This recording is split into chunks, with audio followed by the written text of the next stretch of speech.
inde nthawi ziri kudiyana ziri kuita kunyangutana zafike zokapa na 19 minutes to 10 Tuesday 4 August 2026. Baba Isabel paka apitira kamu studio. Baba Isabel dzimwe dzenyaya dziri kupisa zamakabatira kamuri yeZimbabwe muchirongwa bhozhongora segment zinosanganisira dzipi. Icho kwadi muri yeZimbabwe sekuziva kwenyu tinenge takadzipaka takadzibata dzematima dese nyika ino ndinogara ndichireva kuti dzinobva kwamuri dzigoitwa nemi dzigoshandwa nemi dzigotongwa nemi dzichitongwa zvikeri imimi zvakare saka kana tsinge dzauya pachimutandirika tiri kuti mwana wese ngatibatsirane nokuti chaitika kugokwe ziva richakafanana nechimutika kubhikita choda kutongwa ipapo magona matanga negokwe aiwa ndichitevera nembire mbire kunobari asi gokwe number 1 pachi pakururama pakudzidzisa nyika tichaona karindi dziva rasekwa 3 Gora Street mamuka sei kana uchiti kanyemba goko asima wanika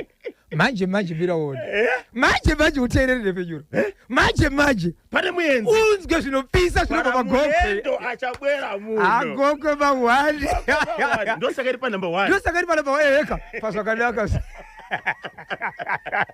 zamakabatira Zimbabwe mukoma KB ndine urombo nemashoko ari kubva muvagari vanobva mukati menzvimbo yeEastview Phase 10 nyaya yemurume akazvibaya nebanga achibva cheka mukadzi wake achibva azoisa moto mumba ukapisira vana vakatsva vanhu vachiri kuchema vachiti panzvimbo iyi ndofunga pakauya mapurisa vakatora mitumbi yevana ava pane zvimwe zvinoratidza kuti zvakasara ipapo zvoda kutorwa dzimwe nyama dzevana vakafira apa so vari kufunga kuti dai pasvika zvakare vakwanisa zvakare kutarisa nokuti pakuvharika pari kutoratidza kuti pane kunyiminya nekuratidza kuti pane dzimwe nyama dzikuratidza dzinenge dziripo ipapo vakwanisa here kuenda pakamba yemapurisa iri pedyo vanoripota vanotaura nyaya iyi mukoma KB munogara makatora basa renhefenyuro kuti yakamirire kuvanhu vakawanda vakanzwa kuti mapurisa vanofunga kuti basa remapurisa ndere kusunga vanhu chete kumanga vanhu vasingazivi kuti kune zvimwe zvavanotogona kuenda kunotaura nemapurisa mukatodzoka muchiseka muchiwirirana but mabatsira vanhu vanosvika kunosvika ipapo kungoti ndo zviri kunoku azvisungisi but pane zvamuri kubatsira andi ndokuna Constable Gwena aiwa Gwena ari paEpperton Epperton ari Epworth ichi imabvuko ngavaende kunoripota papolice station iri pedyo mapurisa vauye vazotora zvakasarira zvachona ndobva ipapo mukoma KB ndiri kuenda mukati menzvimbo yandiroshevedzera kuti mangura ndakazosiyira padhuze mushure mekutaura kuti kune murume akabatwa ndokutomboenda mumaoko emapurisa achibva abuda ndokuzotongwa namambo achinzi aitotamba nakutu nembwa kuda kuita mudzimai kana kuti kuita mudzimai saka mambo vakazodana murume uyu kuti pinda mudare ava ndikutaura nezvamambo Magonde zvikanzi pinda mudare chikomana unoiziva here nyaya uri kupomerwa iyi achibva ati kwete nini dzwarini zvikanzi kana wadaro muno mani chatauri nyaya iyi ndakuuya panzvimbo pazvakaitikira iwe kana uchiziva kuti nembwa yamudanani woita zvawaita nembwa iyi Zimbabwe zvakaitwa murume akaita zvinhu zvake zvinoti mapurisa zvinoti ita zvinhu zvawakaita wakauraya munhu sei wakabata tsvimbo ukaisimudza ukarova musoro ndo zvaita murume nembwa garai padhuze nzvimbo iyoyo zvakare mumangura imomo munzvimbo imwe chete yachifu Magonde iyoyo mune mumwe murume ari kuzviti umambo une vari kutonga unofanira kunge uri wake ndobva aenda kumhondoro mhondoro ikamuudza kuti aiwaka inini semhondoro ndini mupedza zvese kana uchida kuti ndikubatire basa rekuti iwe uzoita mambo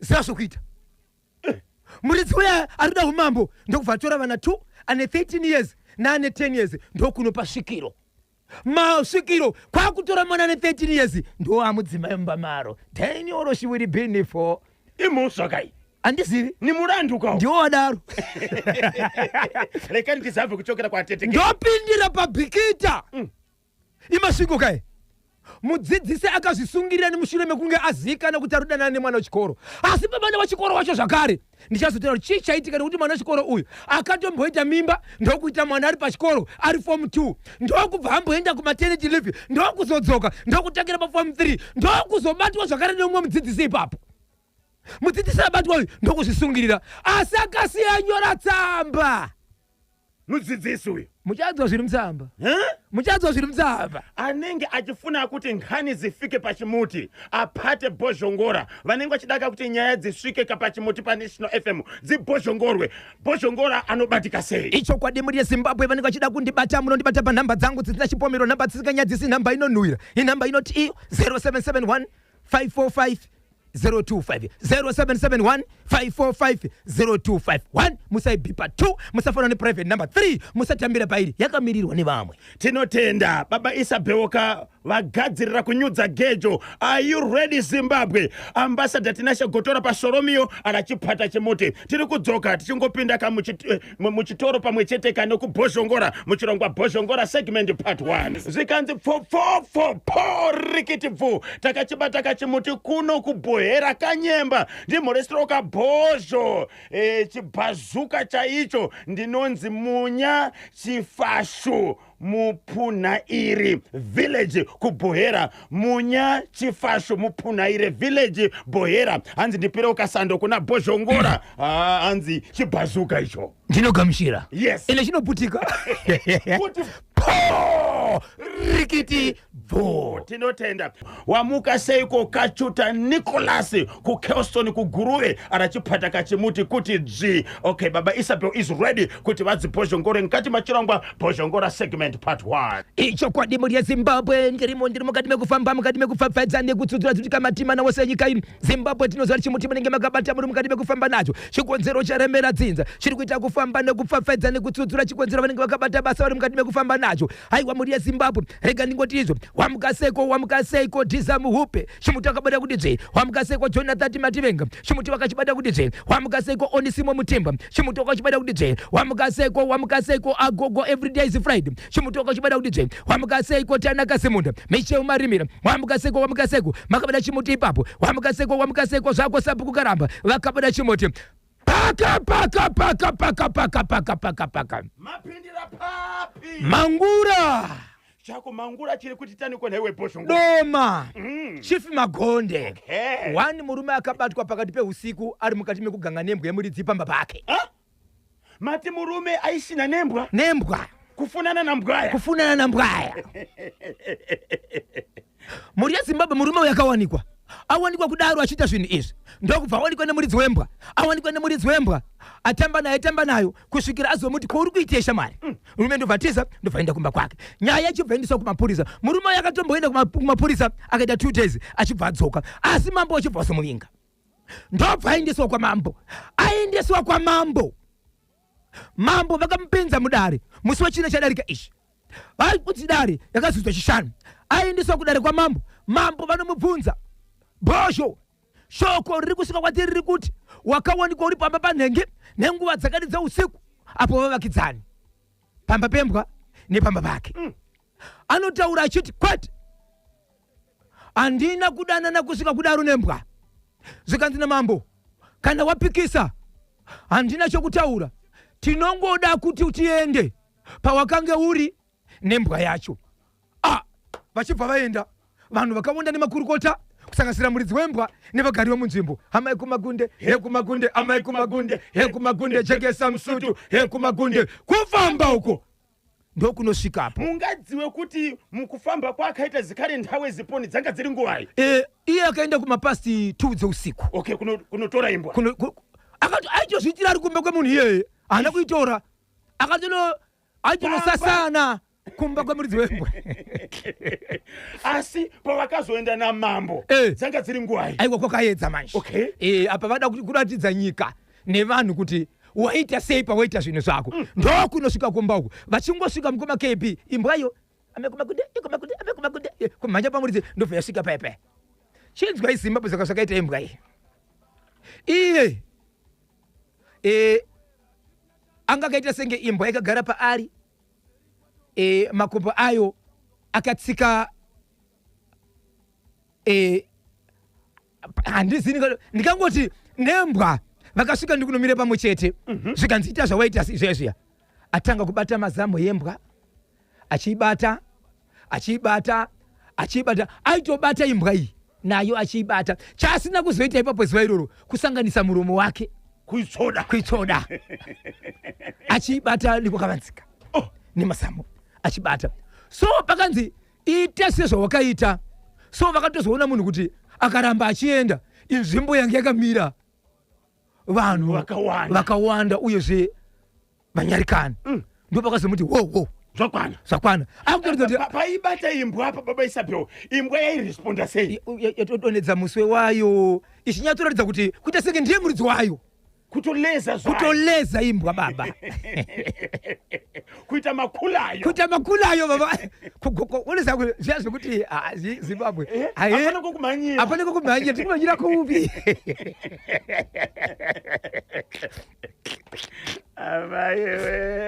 zvikanzina mambo ndakubata nemhosva, ndiri kukumbira kuti udzoke nemusi weSaturday.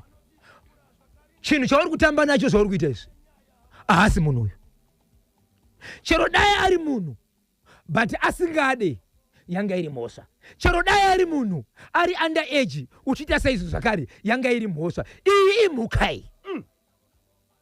Saka unodzoka kudare musi weSaturday tobva takupa mutongo. Saka murume uyu akabatwa nemhosva namambo Magonde, nemusi weSaturday ari kudzoka mudare achipiwa mhosva yekutamba nembwa sokutamba kunoita vanhu. Hey, Saturday amuri kutaura ndiyo musi wa8 watakatarisana nayo. Yes, ndo pari kuenda kudare kwamambo kuno apa mhosva yakatoonekwa kunopiwa mutongo. Asi pakutanga anga aramba mhosva kauri. Yakanga aramba mhosva. But amene kuti sei akanzi orati kana uchiramba iwe ndinokuvimba kuti chakaramba mukamakepi ari kuramba kuti ndakazokwanisa andina kuita bonde nembwa but ndaitamba nembwa. Ndofunga iramba kuita bonde. Ari kufuna kakupita ka pachirongwa chino Bozhongora segment live fonani pa 0781383340 0781383340 kana 0781373340 0781373340 WhatsApp number 0713938538 0713938538. Famba sekuru nemuzukuri sisonke pachikunyana ndinonzi Inspector Esquire Tedzi vakachibata chemuti kuti dzvi loud and clear ndinonzi Farai Pfidze pachivu paunyetu chakabatwa chemuti pachivu baba Isabel kuti dzvi aiwa kati notenda chivu woye chakachibata chemuti ndiri pa Pretoria ndinonzi Willy Mandavu pa Pretoria. So mutongo uri kupiwa musi womugovera. Zimbabwe munofunga kuti mutongo uchapiwa kamurume uyu wakamira sei? Kwamambo 0713 938 538 0713-938-538. Para message ya tawa pano.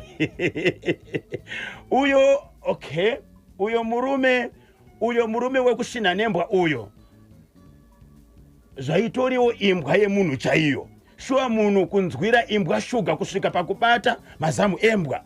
Mutsai Victor Katiyo chingaipe Kelvin Jwau tichaona makuerere try more liber tinachigotora mandombo regaisa mwere gwaya nope tichabeta na mpwanya ndinonzi Innocent Manyoso okay pamuchena na Innocent Manyoso ndinonzi the radio inspector Shekman Matono takachibata chemuti zvakaoma mangura zvaya kutopfura kana gokwe totenda mambo nebasa ravakabata murume uyo itomudzingai munzvimbo ndinonzi Poka Njoti Dhedhe vaAngel mukwasha wokwamatirira paBroadway ndimutsoka my lovely wife Scholastica Matirira and my daughter Angel na Gogoma Uswa nevagari vose vekumaruva mondishedzera wakagogo mauswa katatu Gogoma Uswa po rikiti vo kanyemba baba munhu mukuru atori nemukwasha nemuroora yokumangura vane makore mangani vatori nemukwasha nemuroora takuti tara nezvemunhu akura ibvali chiri pano pai kudii Daniel Mucharira pachimani pangangu mambo ngangopa murume uyo mukadzi wake anonyatsoita free nembwa yake mubedroom varidzi vembwa vanofanira kungopiwa tsvakarai kuno. Ndinonzi Daniel Mucharira pachimani-mani Ngangu. Munotitendera kudaira. Dairai baba Isabe. Mubereki ukarodza mwana ari pasi pemakore 1 ukadya mari yacho, newe mubereki zvakare unenge uri musungwa. Kana chiri chipfuwo, uyu munhu mambo votonga kuti munhu ngaatore mudzimai wake, muridzi wembwa obva atopiwa mari. Mambo pamwe chete nemuridzi wembwa vese vanenge vari vasungwa varodza mhuka.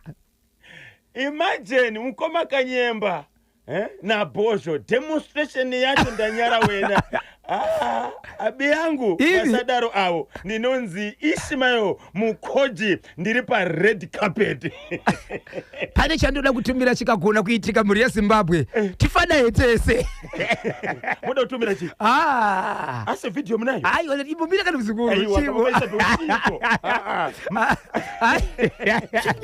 Ziri kuita kudiana 20 minutes past 10 ndo pafika nthawe pale manje tichaita mulendo manje kamu studio haikona kani kharani pafupi kulitani kokugoa amvura Kanyemba anenge achipata kachimuti Kanyemba na Bozho icho chembwa chinoda kandimi musandipikise. Ndinonzi Madzibaba Charles kumhasa ndiri padombo shava representing Chipatiko village mukomana wechi Raptor. Kiki kuseka kweChuze zvangu mambo vanhu ngavatongwe. Ndiri ndadaro driver wepaso gift chiruka mu CBD Harare. Tinotenda baba Isabe utsudzurani chinango nthawe ziri kudiyana chipinga chodhadhama. Icho kwadi muri yeZimbabwe ndiri mukati mekufamfadza ndikutsudzura kuti kamatimba nawo senyika ino. Zimbabwe ndine nyaya yakaitika mukati menzvimbo yemasvingo. Kana ndichiti masvingo muri yeZimbabwe ndiri kutaura nyaya yekubhikita district anditika Bikita district ndo kwakaitika nyaya iyi. Nyaya iyi yaitika ndiye kuti pane chikoro chiri mukati menzvimbo yekubhikita. Kune mudzidzisi akafa nenzira yekuzvisungirira. Asi akazowanika aine tsamba. Asi zvakaitika ndizvo muri yeZimbabwe ndezvekuti pane mwana wechikoro ane 16 years ari pachikoro ari mwana musikana. Mwana musikana uyu pakutanga akakwanisa kuita mimba ari pachikoro ndokuenda kunopona ari form 2 ndokuzodzoka pachikoro ari form 3. Ndinoona sekuti nyaya iya zvakare mukoma KB yanga yakuita sekunonzi yakudzoka zvakare yatakambotaura kumuriwo kuti pane vana vakadanana pachikoro vakamitisana uyezve vachiri pachikoro ipapo. Mwana uyu akaita pamimba ari pachikoro ndokubva aita mwana ndokubva adzoka pachikoro. Adzoka pachikoro ari form 3 iko zvinozvo ndokubva adanana nomumwe murairidzi ari pachikoro apa. Adanana nemurairidzi pachikoro vanga vakutumirana mapictures vasina kusimira mudzidzisi nemwana wechikoro. Mwana uyu aenda kumba, sisi vemusikana uyu vachibva vaona mafotos mufoni yemunin'ina wake ndobva audza mai vake. Mama mwana ari kuenda kuchikoro but honai mwana ari kudanana nemurairidzi uyu. Mai vaona zvinhu izvi ndokuenda kuchikoro kunosangana nemudzidzisi uyu vachiti ndazviona ndazviziva uri kudanana nemwana wangu wona izvi. Mudzidzisi achibvati sorry ndinokupai $200 zvikanzi shoma zvikanzi $300 zvikanzi kwete namai vakaramba mari vachibva varamba mari. Mudzidzisi aona chinhu izvi ndokumhanya kumusoro kumaofisisi kuti inini ndafunga kusiya basa. Iye kuti hachadi zvake zvichi zvebasa kwete kuti pane mhosva kumusoro havana chavari kuziva angofunga kuita sei kusiya basa.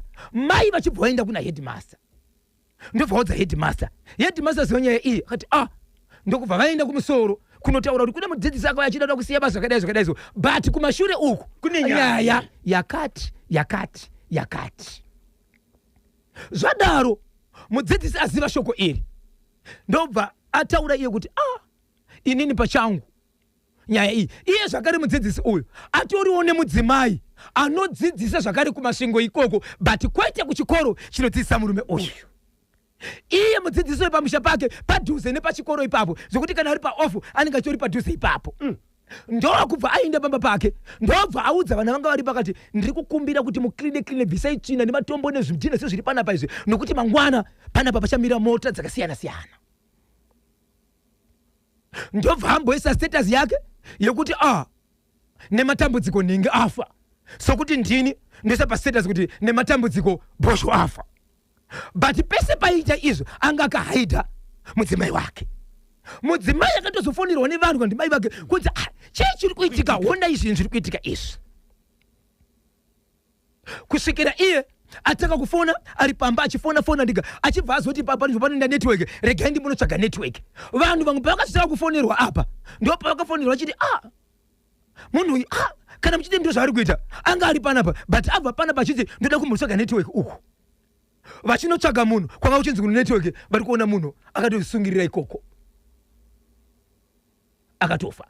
Tsamba yakatozowanikwa mushure mekuzoverengwa panhamo inotaura ichiti musikana wandaidanana naye haana mhosva. But vakaita kuti nyaya yangu izivikamwe kumusoro ndo vane mhosva, nokuti inini pachikoro apa handiziri ndachidanana naye ndega, pane vamwe maticha matatu zvakare aidanana nemwana uyu. But inini zvazoita senge zvakaomarara sei. Saka nengi kufa kwangu havasari vachirarama zvakanaka, naivo vachanditevera nokuti tichange tiri tese chero ndafa. Ningi vari kutaurwa ava vari kupi? Pachikoro ipapo pakafundisa ticha uyu ipapo. Saka munhu akafa. Ndiani akanoripota nyaya kumusoro pachikoro, vakuru vechikoro ndio vane mhosva yanga ichitaurwa naticha wekuzourayo. Obviously ndio zvaitaura, but vaifanira kunyarara here vakuru. Wangu iye ari kuti vane mhosva, but vakuru vechikoro vakasangana nedambudziko rakadai vanonyarara here vasina kuudzawo vakuru vavo. Vari pabasa kanyemba. Zimbabwe muri kuibva iri kuchokera kakubhikita masvingo. Ichokwadi. Ticha akomita suicide mushure mekunge mapiki avaitumirana kane mwana wechikoro alika. Mai vachibva vazviziva, vachibva vaenda kunokonfronta ticha achibva ati aiwaka ndinokupaika mari mama. Vachibva varamba zvikanzi 200 vakaramba 300 zvikanzi kwete nyaya inofanira kuenda kumberi. Ticha vachibva vaenda kunosiya basa. Ende mwana izvi zviri kunze akatotransfer kabviswa pachikoro. Uyezve vanhu vari kuchema vachiti kana mwana asvikawo padambudziko rakadai so 16 years obva aita mwana odzoka pachikoro otanga kudada kuti maticha pachikoro ipapo 3 mwana achiri underage pamutemo wenyika achiri mwana mudiki. Izvo zvokuti akamboita mwana hautendere kuramba uchitawo mhosva pamusoro pekuti mumwe waita mhosva. Ameno Zimbabwe tibatsirei tinzwe nyaya yekubhikita masvingo. Aunza nyaya pachimuti ndiani? Hama dzekumufi. Hama dzaticha uyu. Yes. Ari kuti tani? Vari kuti taisaziva kuti zvinosvika panguva yakadai nanhasi tiri kuchema zvedu. Icho chekumhangura ndizvo update yamatsodzora. Murume uyo anoda shamu akaromba mishonga iyo ndinonzi Blessing Amini padema murape village. Ndimutsiroka baba vangu muvadevedze katatu vanonzi James Amini. James Amini. Po rikiti vaunza nyaya iyi hama dzekumwanasikana vapa pfuti dzavo. Not futi chete but ndimi. Fofo kia ta. Reporting to the angel. Hati. Jana akataka kusiwa kuti kugogwa kudinyasha. Leviticus. Akazotevera pakutenda. Simon Peter. Akati kudiko pakutenda. Nicodemus. Mother Mary. Piorota. Romani sipaini pata pitani pro. Afana tusipekeshe mraya. Jumada wakachiwepa kemenika. Simpiliti horoba. Deni oroshi ulipilipo. Waka ochwe. Simpiliti horoba.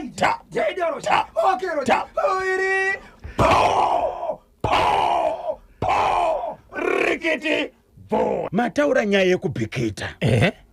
Ndiani wabweresa nkhani ya kubhikita pachimuti? Ndambureswa ndichitizo akaunza nyaya ihama dzemufi. Vakaudza nyaya ihama dzekwe mwanasikana. But not wabereke mwanasikana. Okay. Hama dzacho dziri kuti wongo haasi mwana wemumba medu, but tiriwe rudzi remwana oyo. Wongo mufi akati handina dambudziko nemwana wandaidanana naye, but akonzeresa. Isu verudzi iri hatina here chachita wana chinenge mhepo, nokuti rufu rwemunhu uyu rwauya kubudikidzira nemwana. Hama dzemwanasikana ndo dzauya pachimuti kuzobvunza kuti murume uyu aidanana nemwana wedu ichokwadi akomita suicide. Zvaitika apa hazvizokanganisa here kurudzi kwedu? Nokuti zvakafanana kana kuti tomboti inenge iri ngozi aibate mumba chete, inobata vese verudzi. Saka ivo vakazvimirira vari kuti wongu isi tiri kwa baba mukuru, isi tiri kwa baba munini, tiri kwa gadi, but mwana werudzi rwedu hazvina were dambudziko kurudzi rwedu. Zimbabwe tipatani pa 0781 383340 kana 0781 373340 kana WhatsApp number 0713938538. Saka murukuti bhora ramuka nokuti Cape United yakawina 4-2 imama kenosa chiko naimi kweni mari mukadiwa pensa apa. Muri pa namba chiani kwemwe? Muri pa namba ani kwemwe? Koraperera Masvingo mudzidzisi uyo ndoti tsvatu waro mabasa akaipa anokutevera huri hwese nakatsande chero vakamukirana ngozi ndezvawo na headmaster akagona. Ndinonzi Thomas Mateta, ndiri ku Cape Town ku South Africa. Baba Isabella hanzi mabasa eri makamutevera ticha uyo wakubhikita anofamba nebanga muhomwe rinocheka mwene waro.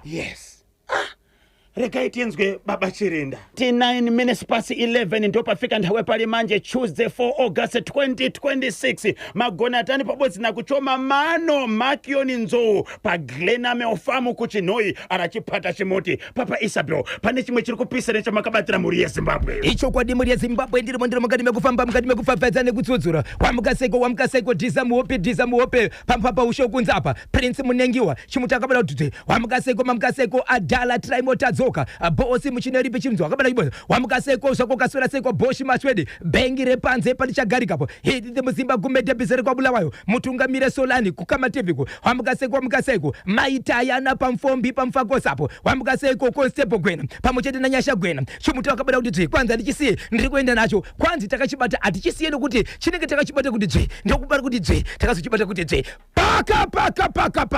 paka mapindira papi Makonde iri kuponi Baba Isabel.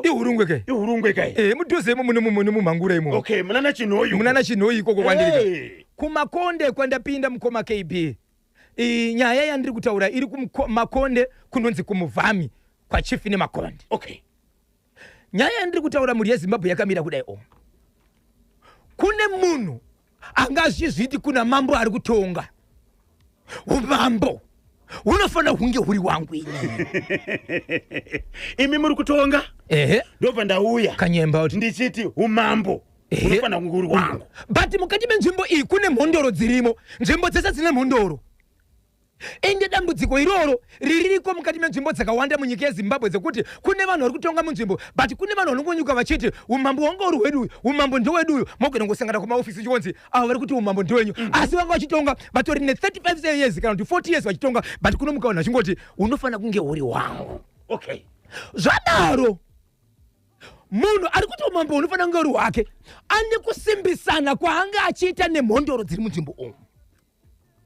Mhondoro ichiti ndo wako kana uchiuda umambo uyu ndine zvandogona kuita inini. Okay. Ukambuka wapa chigaro ukambuka wakutonga Daniel Shiwiri Binifo wakachwemba communication iri tifo sadaro shoko rakazosvika kuna mambo kuti ndo zviri kuitika.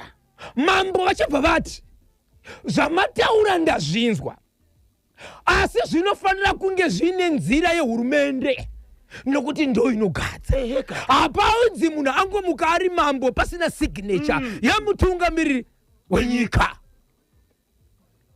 uyu munhu akauya achiti umambo unofana kunge uri hwangu anga ari kupi pakagadzwa mambo pakuti atizivi arimo mdzimu ari kungomuka no ari konyuka arimo imomo idzo mondoro idzi dzagara dzirimo mondoro idzo ndichitaura namamondoro tagara chidziya dzirimo enda nzvimbo dzakawanda dzese unotonzera kwakati kune mondoro yakati kwakadai kune mondoro yakati iko kutori nemondoro yechirume nemondoro yechikadzi mambo vadzokera mushure mekunzi vaudzwa kuti vapindura vakati ndazvinzwa asi kune kwazvinobva kumusoro sokugadzwa kwandakaitwa ini nemutemo wenyika vachidzokera kopa ndo pavari kunzwa kuti mambo tigaiti kuudzei nevanoona izvezvi mashoko aripo ndeyekuti mondoro ndo yakasimbisa murume ari kuya achiti umambo hunofanira kunge uri hwake anofanira kuugadza nekuti mondoro ine simba saka murume uyu anova ndiye ari kuti ari kuda umambo uhu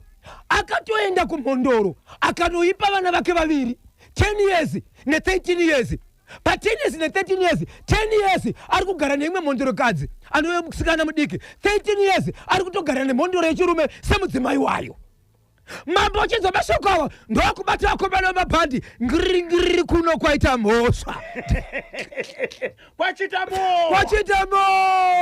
para wapodogora mutintete 13 years muri kuti baba ava vari kuti umambo unofanira kuri hwangu ndo vakaendesa vana kumondoro vana mukomana nemusikana aiwa vasikana vese 13 years ne10 years saka 13 years ndari kutonzi akutogara nemondoro rume sechi uya mwakachengetwa kwambuya inoye mondoro zvakare saka pazosvika shoko iyi nozviri kunzi mondoro yakapinda musango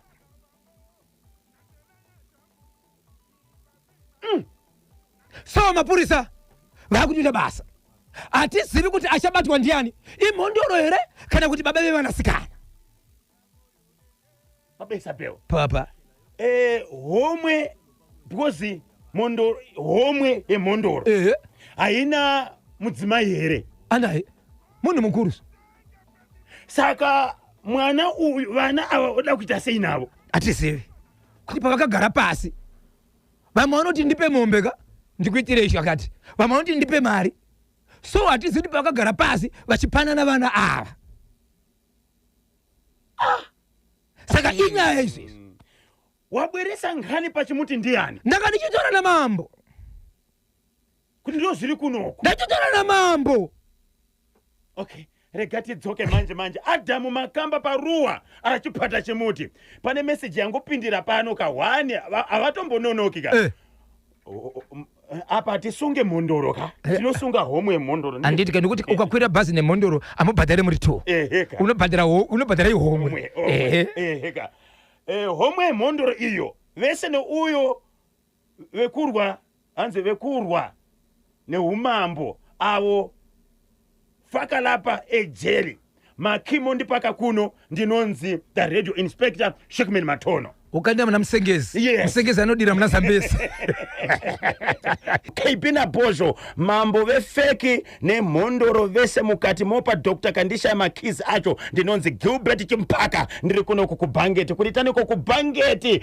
5 minutes to 12 ndo pafika nthawe pari manje 3 minutes past 12 baba Isabel pane wangu achibvunza ka update yemusikana wekuruwa kuSolomio asati akutaura nesiku zvinozvo kunyange inini pari zvinozvo andira kumbotsvaka mukoma KB nokuda kwevanhu ndichamutsvaka nhasi tonzwa kuti zvakamira sei zvaapapi asi kazhinji paitika dambudziko anomhanya iye ega asi iko zvinozvi achiri akanyarara ake tinokuvimbisai kuti mangwana chamubata nokuti last time patakataura naye pamanga muri uko kumukumbura ichokwadi anga achiti haasi kunzwa zvakanaka for 2 weeks ichokwadi toda kuzonzwa kuti ave kunzwa sei tinotenda hai KB and Bozhas nhasi rangariraiwo aive muimbi wesungura mukuru mushakabvu John Mr. Chitungwiza Chibadura nhasi ava nemakore 27 years atisiya 4 August mugore ra 1999 tinoyeuka nziyo zuva rekufa kwangu mulungu rairai vana azorore murugare. Ndinonzi Love Mokashawo kuwadzana 1 Harare. Yes, pani mitambuka iri kutambwa midweek fixtures Chibuku Super Cup preliminary round pabodzika na Munhu Mutapa Challenge Cup main round 32 fixtures dense bziripo rambani murapata kapa chimoti. Ndichayamba kana kudzivisanika kuti Chibuku Super Cup 2026 preliminary round Wednesday 5 August 2026 Teo 1 versus Triangle United kumandava stadium na hora za 1 o'clock masikati. Kuzatika mangwana pomwe kuNgoni stadium na hora za 1 o'clock Agama FC versus Manika Diamonds. Ndiyo kamitambo ya Chibuku Super Cup 2026 preliminary round. Then Munhu Mutapa Challenge Cup main round of 32 fixtures Saturday 8 August 2026 FC Oden versus Scotland FC ku Baobab Stadium nengo za 3 o'clock. Bulawayo Chiefs ichabvina kana Agama FC ku Luveve. Marere FC versus FC Platinum ku Chawanda. Moz under 19 versus Chatidege FC ku Moz Ngoni Stadium.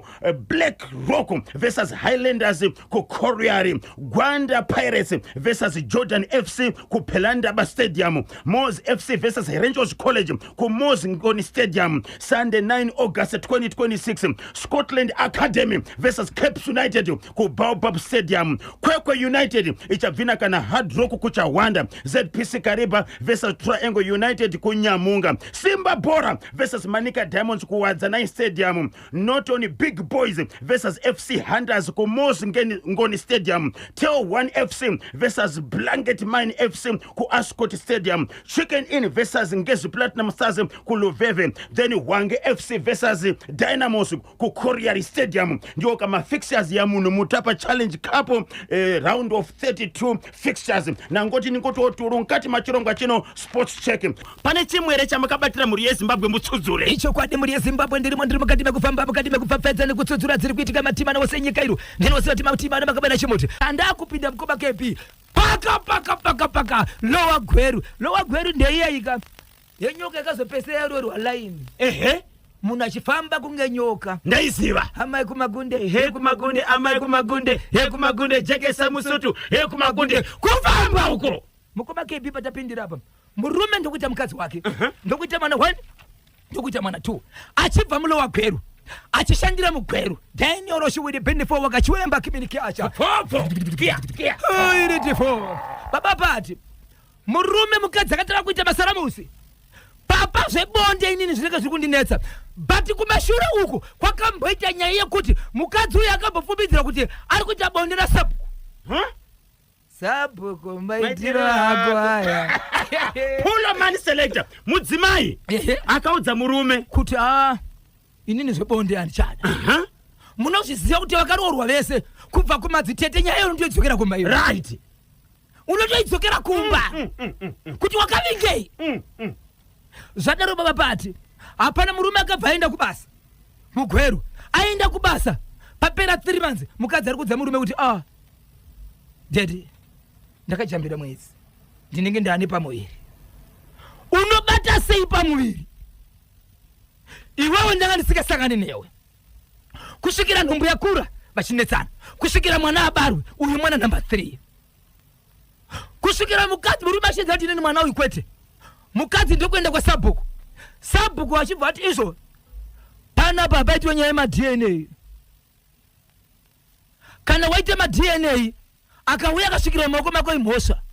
Sabhuku akusimudza nyaya yekuenda kwa chief tongai munhu uyo haafani kuita zvema-DNA zvari kutaura izvo.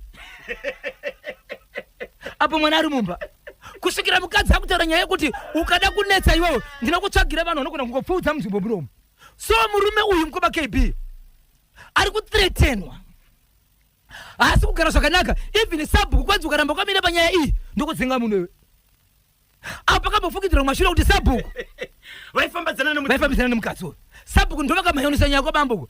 Murume uyu ma-DNA achiuya akasvikira kwa Sabhuku zvanzi tatoona zvese kudhara. Gara nemukadzi wako mwana ndewako. Papa. So izvo zvemurume uyu ari kunzi 1 mukadzi aurambe, 2 mwana ndewako aufana kutsvaka zvema-DNA kana waramba buda muno. Ma-DNA anosvikira kwaSabhuku here. Okay, ngatimbodzokera kumashure baba Isabel nechekulowa gwero. Mudzimai paakaudza murume kuti inini zvemumba yemukatikati handichisina shungu nazvo, murume akaita sei? Murume akatora nguva yekuti dzimwe dzenguva amene zvinoitika pamukadzi. Okay. Asi auya kumba kwake achienda kubasa. Anototi nana kutosvika panguva yekuti ko ndiri mwana mudiki ndichiri murume ari kuzvinzwa, ndingagara here ndisina munhukadzi ini ndichinzwa simba riri mandiri nokuda kwemunhu ati achada. Right, iye akati achada. Chinhu 1 kana kuti pane nyaya imwe chete tikapinda mudhenioro shiwiri benefo mukati mengwambiti yekudenga Jehovha Mwari vachipinda vachiparidza ishoko munhu 1 panyika akazvarwa pasina kusangana kwemurume nemukadzi. So murume uyu akaudza here vana tete womudzimai kuti ndo zvaataura? Akataura zvese izvozvo, but nyaya yakunetsa ndeyekuti mukadzi uyo ane nhumbu pasina kwekusangana nemukadzi murume wake, asi ane pamwiri pakuti dadhi ndazvitakura. Zvaitika izvozvo mudzimai abata pamuviri, murume akaita sei? Murume ndo pakatanga kuti no vachinetsana zvese kuti ini pamwiri hapasi pani hapasi pangu. Mukutaura nekuvimbiswa dzimwe nguva dzekuzosangana nevamwe veukama, nguva yaifamba kusvikira mukadzi aita sei apona, ende aitotirachina kuti pakutanga kuti mukadzi iyeye ukamuramba kana kumubvisa pambapa munobva. So nyaya iyi yadhonza kubva kumashure zvakare pakamabuda shoko rokuti izvo mukadzi uyu ari kunzanika kufambidzana naSabhuku baba vari kubasa. Akatombomubvunza nyaya ikanyerera yakadaro achinzi wazvitanga ziva kuti paukagara apa akakupa sendi ndiye ndiSabhuku, ukangotaura zvina kudaka kam unogona kubviswa pano zvichibva kumukadzi. Saka Sabhuku ndiye aithretena murume uyu kuti ukangoramba mkazi pasita kuti musha muno unobuda muno. Sabhuku angazvinzwa nani? Sabhuku angazvinzwa nemukadzi. Mwana akazvarwa mwanaye mwanasikana. Ndoziva kuti dzimwe nguva panoitwa ma-DNA test panogona kunge pane mari dzinobiswa. Ndiani akanobhadhara mari? Murume akazviita zvinhu zvake ega, akatobvisa mari yake kuti ini ndini ndiri kuramba kuti mwana asi wangu, saka ndini ndoda kubhadhara, ndoda kuziva chokwadi. Akanobhadhara ega. Yes. Asi mari dzose akazouya nekwana Sabhuku. Sei yakaita ipapo manje kuti ndiri pakati zvinhu zvangu zvandiri kuita zvinoya nekuseri uko. Mukadzi anenge achitaura zvese. Ndakatonzi iye kana kuri kuti auya kwauri ukamavhura ukati saudazoka gara wabuda muno mukoba kemeno zainonzi hondo. So mari dzose ari kuti udini mwana ndewani? Murume ana chari kutoziva. Ati ndiye akabhadhara mari. Ana chari kutoziva akaisiwa mukona. Asati asvika kumba kwake. Akatoratidza kuti mari dzose akauya aya achiratidzwa envelope but inenge yakavhurwa asi kugamuchidzwa no. Hasi kuziva zviri mukadzi. Saka ndiye aunza nyaya kunational. Ndiye ari kuchema ati kana mukada kuti nditaure. But nyaya yakaruti handizoziva kuti shona yozoigona nokuti anokhuluma. Alright. But ari kuchema baba. Ndobva ndamupa correspondent wedu kusadiko kwa Edith Mzimba Gomede. Dzikadzika. Nokuti dzimwe dzenguva ndiromboposha. Ndakudzikadzika mukati mengwambiti yendevere. Izvozvo. Gomede achibva nyaya ndobva aiti ndiko zvakare kune nyaya kubhulawayo yemukadzi. Vana vachitamba bhora sezvekuti stand iyi vanotamba bhora vari pakatika pane jurawo. Vana vachibva donedza jurawo. Mumwe mukadzi achibva tora vana kanovharira muchizombo chehuku. Ndiri kumirira abereki nyaya panapa vari muchirugu chehuku. Vachirimo izvozvo. Ayo vakazobuda. But nyaya yekuti ungaise mwana womunhu muchirugu chehuku. Alright. Aiwa, mangwana tikabata Commissioner Pro Temba Nyati. Tichabata baba ukurowa gwero apa. Yes. Wataura. Vega. Yes. Wachitaura. Chichirungu kana ndevere kana shona sito kana changana. Pana patine 16 languages. Vanotaura nemutauro wavo iwoyo. Anditi tonzwa votaura toenda mberi nyaya yosvika kuvateereri. Asi ndinoti Sabhuku maitiro akwaya ekutora vakadzi veva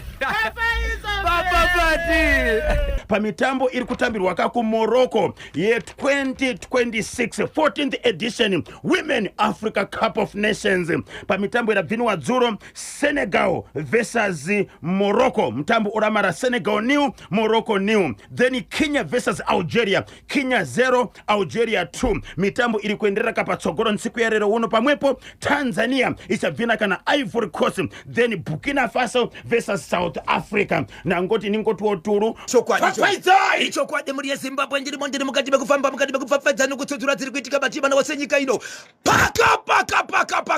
Paka chiredzi chiri kuti tani icho kwadi muri yeZimbabwe ndapindira ndiri bantu beba chiredzi zvaitika muri yeZimbabwe paita mwanakomana nemukadzi wake vari kugara vane mwanakomana wava ne7 years okuberekwa ari mwanakomana bati mukomana uyu anga achigara kwaambuya amai vababa agara ikoko ndokubva kwedzimwana ari kunetsekera nekurwara ngaambodzokera kune vabereki vake bati mbuya vairamba nawo vachiramba naye kudaro baba vakazopedzisira ivo pachavo vaenda kunotora mwanakomana wavo ndokuuya naye pamba zvikanzi ndoda kufamba nawo bati pane shoko rakabva kuna mbuya nhai mwanangu bhosho unofungidzira kuti iwewe marapisiro aunoita nemarapisiro andioita zvakasiyana here asi kana zvichinetsa ndezvokuti unongopa inini mari ndorapisa mwana inini ukamutora kwandiri zvinoreva kuti hausi kugutsikana nekurapisa kwangu kana kuti urikutondinanga kana kundipomera kuti ndine chandiri kuziva pamusoro pekurwara kwemwana uyu daniarashiweripinifo wakachiwemba mwana aichengetwa aigara nambuya nagogo mwanaye mwanakomana hanga akura sei 7 years okuberekwa makore manomwe 7 years ichokwadi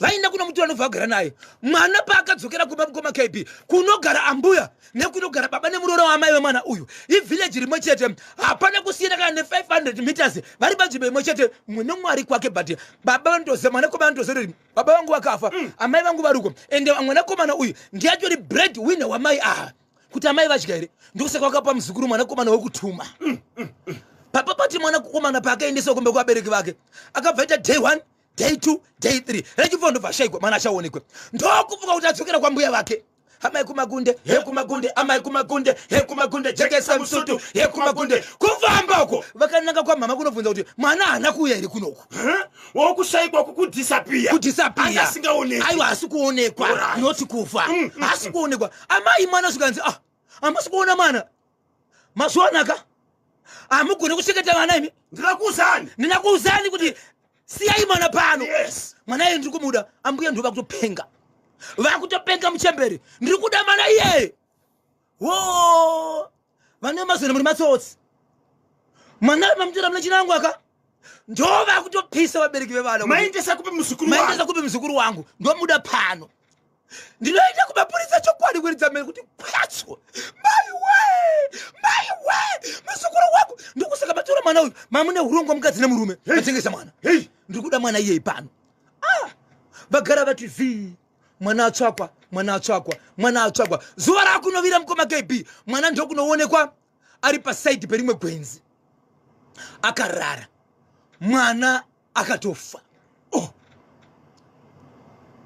mwana akafa kudaro ari kutoonekwa kuti mino yakatodyiwa senge yadyiwa nembeva miromo yakadyiwa pasi petsoka pakasimba pepe pakadyiwa mukati memaoko makadyiwa left hand yake yakasungirirwa chuma chiri muruoko cheblack and white asi mwana uyu anambogara kadaro handipa hembe dzaakapfeka haana kupfeka kana hembe imwe chete anambopfeka kana hembe pamuviri wese akasangana hembe imwe chete yanga akapfeka anga akapfeka hembe yemukati yandiroshevedzera kuti mini brief but mini brief imanje vanhu havana kuziva vakati hembe ihombe haisi zira rake ende yachiratidza kuti kuti ikwane mwana uyu yakatosungwa site gumbo 1 rakapinda gumbo richichibva rapinda kuwest uku ndobva yasungwa zvikuratidza kuti munhu anga achitosunga uyu kuti ite sei ikwane masosha akazara mwana ambuya ava vanova ndivo vaichengeta muzukuru uyu vane vana vanokwana kuti 3 chete vasikana 2 nemukomana 1 mukomana 1 ndiye ane mwana uyu ende mukomana 1 uyu ndofesibhoni yake zvadaro mukoma KB mwana wani wakadaro mwana hatombobatwi ngakuziswe polisi sei ngakuziswe polisi shukuru ndigare nekupolisi vanasisi vemukomana uyu vamwe vanasikadzi vaamai vakuti hanzvadzi yedu mwana wakari kunzoshaika handi tinoona tashedzikoka tinoona kuti muzukuru wedu chichaitika vari kunosvika paipe wani mwe mwana achinosvika ipapa pamukadzi ndobva avhunduka ndobva adona pasi ndiye umwe mwana uchichiwa achosvika paipe ndobva adona pasi yeti kudona kwanga kuchita vana vapasi mukoma KB haisi nyaya yekuti vaona mwana uyu akafa mutumbi inyaya yezvavatoona kare pane zvavakaona pamutumbi vachibva vaziva naye mukoma mwana uya akabuda pamba asina kupfeka here akabuda pamba akapfeka zvakati nezvakati Ko hembe dzake dziri hembe kupi? dzake dziri kupi? Hembe asikuonekwa. Ko hembe yakapfeka iyi apa chizoti pepo mukoma KB zvikanzi nomwe mwana hainini ha kana iri ngozi kana kuti sei haini ndozvitaureni ko takamborererwei kana chizoitwa zvakadai izvi ndobashoko aitaura vakambotirera sei kana vakuzotiita zvinhu zvakaita kuti nyaya iyi ibude kuvanhu kuti vana vakutofungira kuti mbuya kana kuti munhu aita zvinhu zvomubereki Ehe, anga kutozikanwa. ko pari kuti vakambotirererei kana vachiitwa zvinhu izvi saka ndiyani vari kutaura ndobva angoti pasaiti ndobva anoshedza vangu mai zvikanzi hembe yakapfekwa namai nemwana uyu ihembe yamai vedu hembe mukati iya chipfeko chomukati checha chakapfekedzwa mwana ndichani ndichamai vedu kuda kuti mbuya ndova nechipfeko chakapfekedzwa muzukuru asi mwana uyu anga asisiri kumba kwani kwambuya kureve kuti paakabva kumba akati akaenda kumba kwambuya paakazoshayikwa aibva kumba kwambuya asi hapana iziva asi zvakubuditswa nechipfeko tikutukana here baba Patri Hatisi. tikutukana here Hatisi. saka ndiite sei Tindimurani. inzwa baba Patri toita sei nguva iri kwedzizvo ngatimirirei munhu auya mbuya havasi kuwanikwa mbuya ndokuzoita kusangana nemunhu vari kuudzwa kunzi mwana wenyu awanikwa Muzukuru awanikwa mbuya ndokuuya vakarova kweza mukoma KB mbuya vachiura vakarova kweza ka havana kunanga kubva kwavabva ikoko vakananga kune mwana vakatanga vaenda kumba ndokunotora hembe dzemwana dzakabheka kapfeka ndoza vakawana dzapanga pakarara munhu maiwe mwana wangu ikozvinozone mwana akashama uyu mpfekedzei mwana wangu anofanira kuti aende akachena nehembe dzake vadzitora kupi sei vakasiya muzukuru achibuda asina hembe dzakakwana? no atingati ndo vakasiya muzukuru achivambanisa hembe dzakakwana mwana anga asisiri kwambuya Ehe, anga ari kwababa vake ndizvozvo. ende ivo vakatotaura kuti matora mwana kunoko akazoshayikwa ari ikoko ndakakudzai tisiyai mwana ari kunoko kureve kuti vaitoramba kuti ivo vasi kuziva kuti mwana aripi nekuti vanoziva kuti mwana akatorwa nani nevabereki vake ende mwana achibva shayikwa achibva azowanikwa asina kupfeka akapfeka pendi ragogo asina hembe dzake asi gogo ndo vakazobuda vakabata hembe dzemwana vachiripfekedzai muzukuru vadzitora kopi kana vanga vasingazivi kune mwana Hembe dzakauya nagogo ndidzo here dzakashayikwa dzakapfeka mwanakomana? ndo dzaakabva nadzo kumba kwaamai vake nababa vake Ya.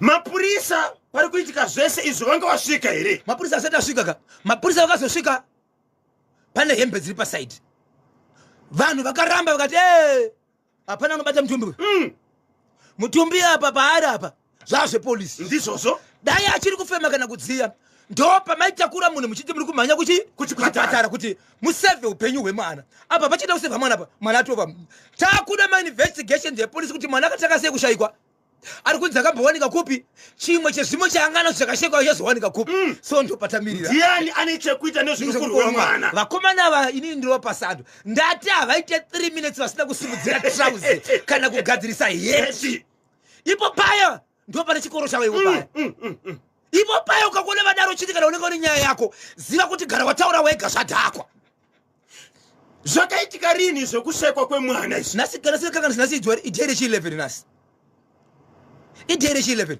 ende mwana achiri mumosharika Asati avigwa. aiwa asati avigwa pada kuti wapostmortem pada kuchitso but zvakutaura manje nokuchemani vamwe veukama veukama manje vakudhonzerana havachadi kubuditsa nyaya yekuuya kwehembe kuti hembe padzamboshayikwa dzazobva nani havachadi kuudza mapurisa nyaya izvi Veukama havana kutaurira mapurisa kuti hembe idzi yes pane munhu akazouya nadzo. ehe nokuti ndiani ndaamai Saka mapurisa vakangotora mutumbi nehembe dzanga dziri pasaidi saidi vachibva vaendesa mutumbi kumochwari.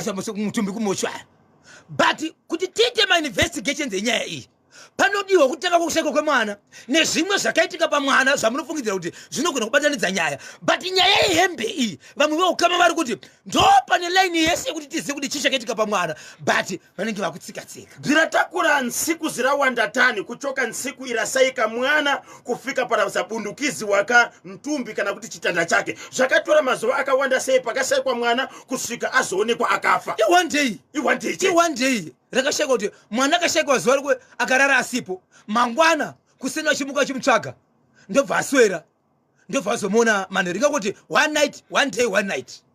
Baba Isabel, zviri kunzi panogona kunge pakashandiswa nyaya dzemuchadenga dzinenge dzichitwa kana nagogo. Saka mapurisa pakadaro evidence inozobatwa inozobuda ere nhai Baba Isabel? Nyaya iripo ndiye kuti mukoma KB hatizivi kumapurisa kuti munhu wese anogamuchirwa nyaya dzake chero zvisinei newe. Nokuti nyaya yaitika ende kufa kwemwana uyu kunorwadza vakawanda zvisinei kuti uri hama kana mubereki. Ichokwadi. Zvinogona kuitika ere kuti munhu ari kuziva nyaya iyi wongo unokanda tine mamwe suggestion box andika unokanda zvako kuti nyaya iyi yamuri kutsvaga iyai tiri kuziva yakadai so kana yakandwa iyoyo mapurisa anotaka kuiita ere kana kuti vanomirira chete munhu weukama. Mainzwa ere iri kusimudzwa federal iri kusimudzwa naBozhongora. Motivational quote of the day. Mafara yaravidera chikungu tiri kumapasiwa kana Kocherani Makaza Mr. Motivational Baba Michaela kana kuti Baba Miracle. Ari kuti kana ukanati wagumana na mbonaona mukutakwira kwako ungamvesese lini kakukoma kwa bzinthu uninyanganiriwa ka kuphunzira bziniitika kamukutakwira kuti umvesese ka upenyu. Kana ukanati wagumana kana mbonaona mukutakwira kwako ungamvesese lini kukoma kwa bzinthu uninyanganiriwa ka kuphunzira bziniitika mukutakwira kuti umvesese ka upenyu. If you never tasted a bad apple, you would not appreciate a good apple. You have to experience life to understand life. Ndio kama fara yara videra chikungu yara kuchokera kara kuna Kocherani Makaza. If you never tasted a bad apple, you could never appreciate a good apple. You have to experience life to understand life. Kana usati wasangana kane chunu chakaipa haugone kurumbidza chinhu chakanaka. Unofanirwa kakudzidza right zvinoitika mukurarama kuti unzwisise ka upenyu. Kana usati wasangana kane chinhu chakaipa haungagone kurumbidza chinhu chakanaka. Unofanirwa kakudzidza zvinoitika muupenyu kuti unzwisise ka kuti upenyu hwakamira sei mukurarama kwako. Ndio ka motivational quote of the day kuchokera kako na Kocherani Makaza Baba Michaela Mr. Motivational pa National FM. So go kuti tinzwe nawo Baba Isabel pane chifupi here chinokwana pa 2 minutes. Icho kwadi muri yaZimbabwe ndikani kokuzivisa dzenge dziri mukati mekuenderera nyaya ndoda kutaura pana pamburi yaZimbabwe inyaya yekuti kune mwanaka ane 4 years zokuberekwa anga ari kuti mukati mokurarama kwake izvo zvimburi yaZimbabwe mwana ari kuita zviya zvokuti izvo kana asvika panguva yekuti izvo kutenga kwemwedzi munhu anoenda panguva sezvinoita varandakadzi asi aine 4 years zokuberekwa. Right, mwanasikana uyu zvakare achibva aonekwa zvakare kuti nguva yanotanga kuita zvinhu izvi akangotanga kuonekwa mazamu ake achibuda mukaka kana kuyamwa kuringe kwakubunetsa achichema chiratidza kuti ari kurwadziwa mazamu achibuda mukaka uye zvakare pakumuchinja nepo vanomuona kuti mwanasikana uyu ari kuenda panguva sekuenda kunoita madzimai. Vadaro muri yeZimbabwe vakafamba ndokuvafamba chibvofamba vafamba ndokusvika panguva yekuti izvo vakaenda kune munhu vangarubatsibo kubatsirwa vari mukati mekubatsirwa ndokubva vanzi izvo nyaya ndiri kuona panapa iyi inyaya iri mukati menzvimbo yamunorarama muri imemi kuroorwa kwamakaitwa imemi kune mukadzi ari kurarama akaroorwa mufamily makaroorwa yevarume venyu asi mukadzi uyu anodanana nemurume wenyu. Sokuti mukadzi wemukoma ari kudanana nemunin'ina washona asi munin'ina aine mukadzi wake. Mukadzi uyu ari kutobheja kuti imimi munofanira kuti muende but iye ane murume wake asi tikazvitarisa kunyangwe mukaenda haakwanisi kuuya pamurume wechikonzerani chi ane murume wenyu. Iyeye ndiye akatora nhamba hembe dzemwana wenyu dzamange makanika muchiwacha ndokubva tora chibva agadzira mwana asi one mashandiro anoita nguva yaanoenda panguva yake iye ndonguva inoenda mwana wenyu panguva. Mukaona mwana wenyu uyu achienda panguva yavanhukadzi zive kuti baivo vari kutienda panguva yavo asi zvotoda kuita panapa ndezvekuti toda kuti mugoziva kuti amai ava vakuenda ende ndo vari kuita zvinhu zviere. Good. Toda kuunganidza iri family chitorai hama dzenyu mudziunganidze asi ngashande ari murume wenyu kuti ngatiungane tigare pasi kana magara pasi nguva iyoyo hatidi mangwana toda kuti zviitike panguva iyoyo. Hey, so zvakaitika vakagara mukoma KB zvikanzi mwana uyu ari kurwara asi ari kushandiswa nemunhu asi munhu wacho toda kuti aende panguva izvo zvichiri pano. Gaikatinzwe kasiraka parodhi nezuro simudzirai tinzwe. Icho kwadi muri yeZimbabwe ndiripo muri yeZimbabwe ndanga ndasvika pokupedzera mukoma KB ndanga tanga chimwe ndisenda pesa chechi ndakandasiya pakuti mwana angari mukati mekurwara kuti anoenda panguva yevanhu vakuru nguva yevanhu kadzi iye ari mudiki ari mwanasikana ane 4 years mazamo achibuda mukaka veukama vakaunganidzwa gara ayapa tigobatsirana weukama akaunganidza hama dzake akati panobatsirwa mwana mwangu kuti mushayikwe uyezve chaitiri chishamise mufamily chichiri kuitika vakambozama kuviga but vangasikakwanisi kuviga chikonzero mukadzi aigara chichema achiti one zviri kuita mwana wamu asi vakaudzwa kuti izvo mukadzi ari mufamily umo ndo ari kuita zvinhu izvo murume akataka kuti aiwa handite kubudisa chinhu ichi nokuti ndokuda kunesana nevanhu nokuda kwemashoko echiprofita kana zvinotaurika ngatiunganei pabude humbowo mwana achibatsirwa vaungana kudaro mukoma KB zvikanzi veukama ndoda kuti ndikuzivisei kuti izvo mwana ari kurwara uyu akusi kurwara kwake mukati mekurarama kwenyu asi mashoko aya akataurwa ekuti pane mukadzi wehama yemurume wako anodanana nemurume wako asi ndiye ari kukonzeresa izvi nokuti ada murume wako ende ari kubheja kuti imimi amai amugare pamurume asi chiri munotoenda chete asi chiri kurwadza nekunetsa ndechekuti kana imimi maenda haakwanisi kuya kuzogara nemurume wechikonzero iye nemurume wake ende dziri hama yake murume akaudzwa mberi kwemukadzi wake kuti murume hachinoda kukuvanzira toda kukuudza chokwadi but toda kuti ugosarudza zvaunoda kudanana nemukadzi wehama yako nokuti mwana afe tataura chokwadi chiripo kana waramba toenderera mberi nokuti mukadzi aripo hatisi kusvika zvatiri kutaura izvi zvikanzi nemurume handina chandiri kubvuma asi ndinoda kuti mwana wangu ararame mune zvimwe zvamunogona kuita zvikanzi unganidza hama dzako right hama dzichibva dzaungana hama varume hasi kuziva vachibva kuti chokwadi ita kuti mubatsiri auye tingaruza here mwana uyu asi haana kuvaudza kuti pataurwa mashoko ndo pakabuditswa mashoko mberi kwevanhu vese vana amweni nanatozvara varipo nevanakomana vavo nevaroora kuti pane munhu akatora hembe yemwana uyu asi anotora nechikonzero achingoti huroyi haana kuti pane murume ari kutorwa nenyaya akasvika kupesanisa zvikanzi izvo munhu iyeye ndiye akagadzira hembe yemwana uyu akaitora iine pupu yayo ndobva aishandisa kudaro izvezvo ari kutoshanda nemwana uyu pamabasa ake huroyi hwake paanoenda panguva yake ndongoenda mwana uyu panguva yake asi kuti mugoziva ndoda kuti ndigokuratidzai makagara muri apa ndo pane munhu wacho right ndo pakataka kusumuka vamati mwenda kuchimbuzi vachidzoka nokusvika vachikumbira mvura dzekumwa zvikanzi zvandakuita pano ndakuchida kuti inini panguva inoyi tiite kuti munhu ari kuita zvinhu izvi aende panguva yandiri kutaura iyi kana iye aende panguva muchazviona mwana uyu achienda zvakare pachii panguva zviri kuonekwa nemunhu wese pano kuti tizive kuti panapa pamadzimai ari apa pane munhu aende panguva amai vemwana vachabvisa mwana nepo zvobuda pachena tikaone mwana aenda panguva toziva kuti pane ari pamadzimai apa akuenda panguva asi hatisi kuda kuti izvo chive chiratidzo chokuti ndiani mumwe mukadzi achazoenda nevamwe vakadzi mutoileti kunotarisa panguva achidzoka achitaura kuti mainhengi ndo vaenda idambudziko zvinofanira kuoneka munhu uri panapa muchisumuka panapa vanhu vese zvofanira kuratidza kuti uyu ari panguva uyu zvakaitika mukoma KB musadaro si chakaitika amai vangasagona kugara panzvimbo ende zvaitika ipapo zvekuyerera kuti vanhu vakagara vanhu vakutoona kuti ndo zviri kuitika chokutanga vasati vaenda panguvayo pakataka kuti zvisati zvaakuoneka kuti pane munhu akudaro pakataka kuita mweya weinduwa nhunzi dzikaenda pamunhu vanhu vakusumuka ipapo ndikutooneka kuti amai ava vaenda panguva zvikanzi amai hamuna here mashoko ekutaura zvikanzi ndinawo mashoko ekutaura asi regai nditaure ndichiti nyaya yakataurwa naamai ava mukoma KB nemhuri yeZimbabwe inorwadza amai vakataura chinhu chinonyadzisa chavakakonzeresa kuti ivo vavenge mukadzi ane mwana ari kurwara